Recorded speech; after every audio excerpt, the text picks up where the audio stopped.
it came up that you mentioned Jung's attitude towards psychedelics Mm. was overly, I think, restrictive. I think he had, he wrote some famous letters. I've actually released some videos on this channel, a video on this channel that's been watched over 100,000 times regarding what Jung said about psychedelics. It was something that caught on, and people are very interested in it. And you read those comments, and some people,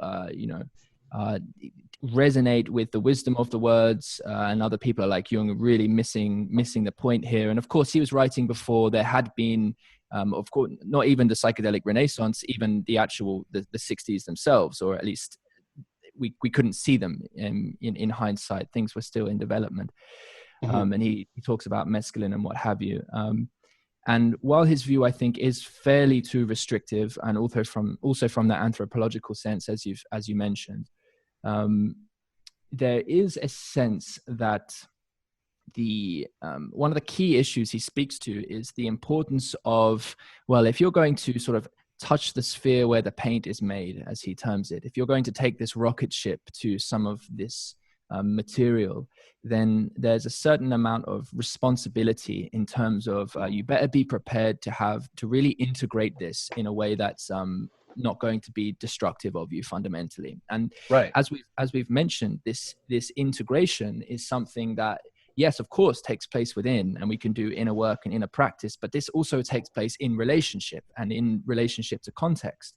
And part of the issue was with the 60s is that, well, yeah, we can say certain things about Timothy Leary, and sort of an inappropriate kind of crackdown that's motivated by whether economic reasons, like stupid political reasons, like a whole bunch of stuff.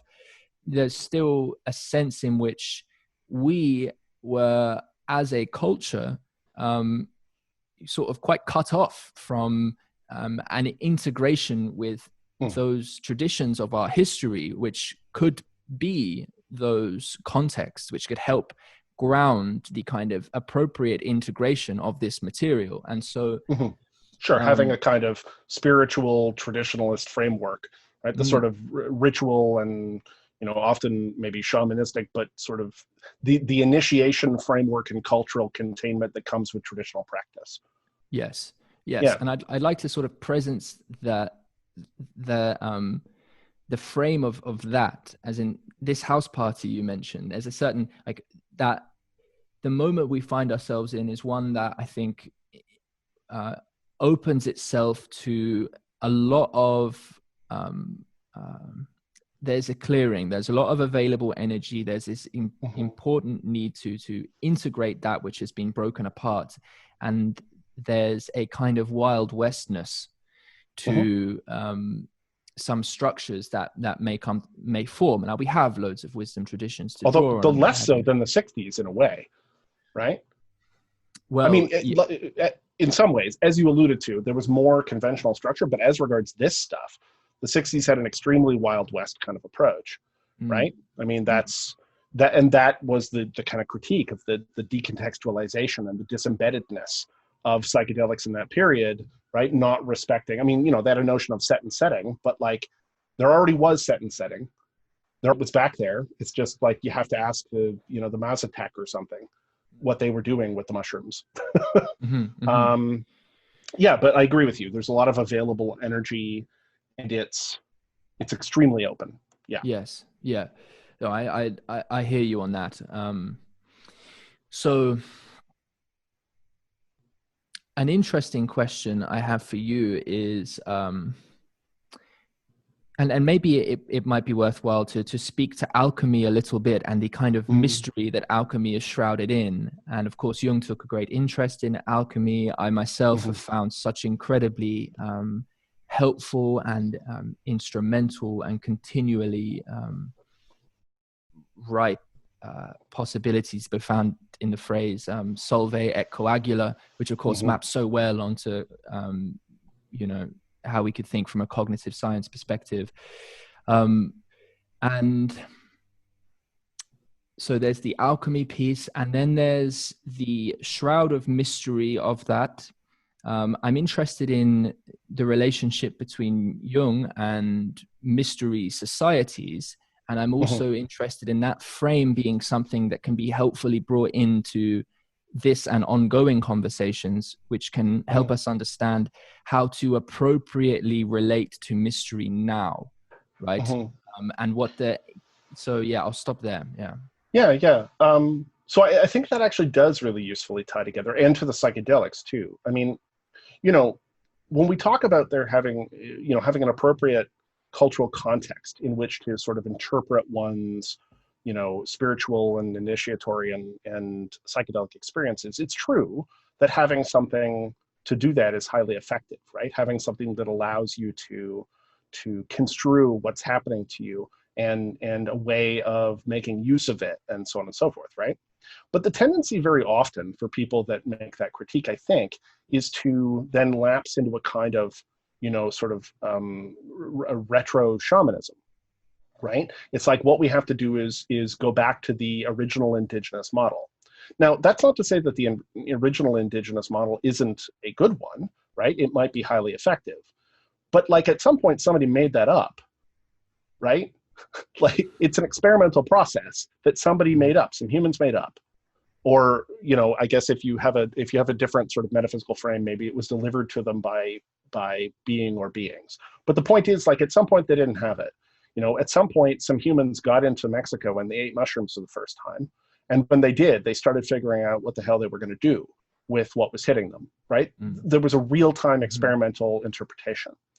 That means that we shouldn't ignore the practical wisdoms of the humans that have come before us. They weren't stupid, right? They just didn't know some things that we know in the way that we don't know some things that they knew, right? We have a different base of knowledge, but the fact is they weren't dumb. Humans are smart. They do smart things, and they do effective things, which is one of the reasons why I really like to thump the pulpit about magic, because it cheeses me off when people treat magic like it's a bunch of superstitious bunkum, and they don't understand that what it is a highly honed, sophisticated set of psychotechnologies that have been developed around the globe for millennia, right, in order to do certain things, and we ignore it at our peril. But anyway, okay, so the indigenous practices around this stuff were tinkered with, they were experimented with, they were modeled. Like, that's how we develop things. Correspondingly, right, we can draw useful insights from that, but that doesn't necessarily mean that we stop there. Now, the Western ethos a lot of the time, unfortunately, around these things is what I like to call a fast food atom bomb ethos, right? So in the Andes, they chew coca leaves by the quid or have tea, and it invigorates them, and they combat their altitude sickness and whatever, right? And that's good. But no, we concentrate it down to a white powder and then further turned it into smokable rocks. Like, we love reducing things to their poisonous essence and then consuming them, right? Fast food is the same gig. It's like we took food, which is good for you, and concentrated into a thing that tastes better than food and is more nutritious than food and is vastly deadlier than food. And right, we saw the bliss point, as they call in the food industry, right? So we love doing that kind of stuff. That's the core of the instrumental technological impulse in sort of the Western ethos. And that run out of control within the framework of initiation and spiritual advancement is going to be a problem. That's kind of sometimes how it gets. And you get hints of that in sort of the Silicon Valley microdosing culture, which is, you know, the joke, right? And it's not a fair caricature in some ways, but like in the 60s, it was turn on, tune in, drop out, right? Leave society. And now it's like take small doses of LSD to increase your productivity coding for Microsoft or whatever. You know, so there are lessons to be pulled from the indigenous context, is what I'm getting at, but that doesn't mean that innovation stops there. It means that we respect those models and then we innovate and we combine them, which is what humans do and what we have always done. And that's especially so when you consider that, like, it's all well and good to go and consult indigenous models for, you know, ayahuasca or for, you know, psilocybin mushrooms, right? But what about LSD? It doesn't exist in nature. Does that mean we can't have a relationship with it? Does it mean that it's not a useful tool? Do we just use the same tools as we would use for a natural component? Like, the answer is we have to make it up. And we have to make it up based on what we already know and some good inferences in an experimental mindset, right?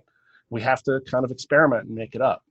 And the reason that I bring this up within the alchemical framework is that one of the things that I love most about alchemy as a kind of counterculture expression of spirituality within the whole period in which it's operating, right? It's never the dominant, right? Alchemy is always hermetic, it's always sidelined, it's always Gnostic, it's always the weirdo spirituality.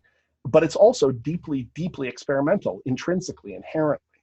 And it's not that you don't discover the alchemist's secret recipe and then follow all the steps, right? That's amateur cooking, is following the recipe. Cooking is about learning what the components of the operations are,